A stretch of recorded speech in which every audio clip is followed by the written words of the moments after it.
ایران جنگ ختم ہونے کے قریب 2 دن بہت اہم مذاکرات اسلام آباد میں ہی ہوں گے۔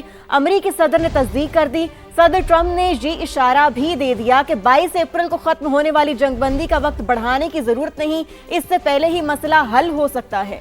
امریکی صدر نے ایک بار پھر فیلڈ مارشل عاصم منیر کی تعریف کرتے ہوئے زبردست شخصیت قرار دیا۔ بولے ہمارا جھکاؤ پاکستان کی طرف ہی ہے، ہم کسی اور ملک کیوں جائیں جس کا اس معاملے سے کوئی لینا دینا نہیں۔ جنگ بندی کا وقت بڑھانے سے بہتر ہاتھ ملا لو، معاہدہ کر لو، بس 2 دن اور کچھ بڑا ہونے والا ہے۔ صحافی اسلام آباد میں ہی رکیں۔ امریکی صدر ڈونلڈ ٹرمپ نے اپنے ارادے بتا دیے، واضح کر دیا کہ ایران کے ساتھ جنگ اختتام کے قریب ہے۔ بولے میرا نہیں خیال کہ سیز فائر کا دورانیہ بڑھانے کی ضرورت پڑے گی۔ ایران کی تعمیر نو کے لیے معاہدہ بہترین آپشن ہے۔ فاکس نیوز سے انٹرویو میں صدر ٹرمپ نے کہا تہران کے ایٹمی قوت بننے سے عالمی توازن متاثر ہوتا، صورتحال کو بدلنے کے لیے فوری اقدام کرنا پڑا۔ نیو یارک پوسٹ سے انٹرویو میں امریکی صدر نے 48 گھنٹے انتہائی اہم قرار دیے۔ کہا مذاکرات کا دوسرا دور بھی اسلام آباد میں ہو سکتا ہے، ہمارا جھکاؤ بھی اسلام آباد کی جانب ہی ہے کیونکہ فیلڈ مارشل سید عاصم منیر بہترین کام کر رہے ہیں۔ صدر ٹرمپ نے یہ بھی واضح کر دیا کہ ہم کسی ایسے ملک کیوں جائیں جس کا اس معاملے سے کوئی لینا دینا ہی نہیں۔ پاکستان میں موجود امریکی صحافیوں کو مخاطب کر کے صدر ٹرمپ نے کہا وہاں ہی رکیں، اگلے 2 دن میں کچھ بھی ہو سکتا ہے۔ اور صدر ٹرمپ ایران کے ساتھ چھوٹی موٹی نہیں بلکہ جامع ڈیل چاہتے ہیں۔ نائب صدر جے ڈی وینس نے بھی ایران کو جوہری ہتھیار نہ رکھنے کا عہد کرنے پر معاشی ترقی کی پیشکش کر دی۔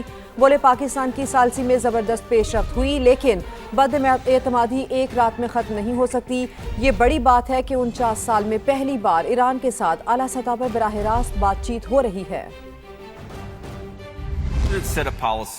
Iran cannot have a nuclear weapon, and right now we are negotiating to make sure that very thing happens. Right now the ceasefire is holding. The president wants to he doesn't want to make like a small deal. And that's one of the reasons why, one, I'd say in Pakistan we made a ton of progress, but the reason why the deal is not yet done is because the president, he really wants a deal. He said if you guys commit to not having a nuclear weapon, we are going to make Iran thrive, we're going to make it economically prosperous, and we're going to invite the Iranian people into the world economy in a way they haven't been in my entire life. The United States had never had meetings at that level with the Iranian government in 49 years. You know, the person who's effectively running the country in Iran sitting across from the Vice President of the United States, that had never happened. But yeah, I think the people we were sitting across from wanted to make a deal, and I know the President of the United States told us to go out there and negotiate in good faith. That's what we did, that's what we're going to keep on doing. So صدر Trump کے interview کے ذریعے دنیا بھر میں خبر break کرنے والی امریکی صحافی سما پر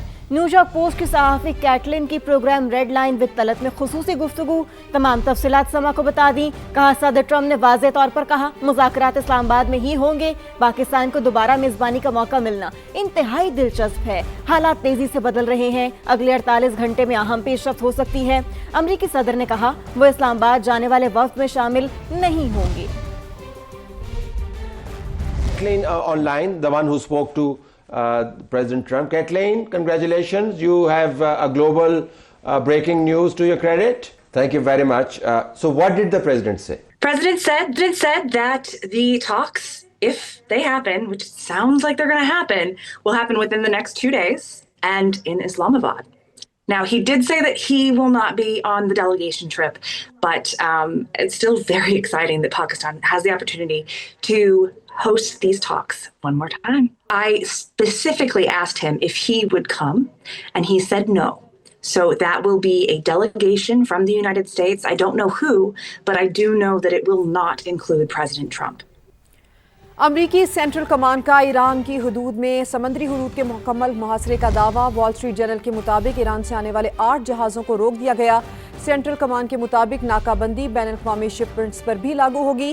برطانوی نشریاتی ادارے BBC کے مطابق گزشتہ روز ناکہ بندی کے باوجود 4 ایرانی بحری جہاز آبنائے ہرمز سے گزرنے میں کامیاب ہوئے تھے۔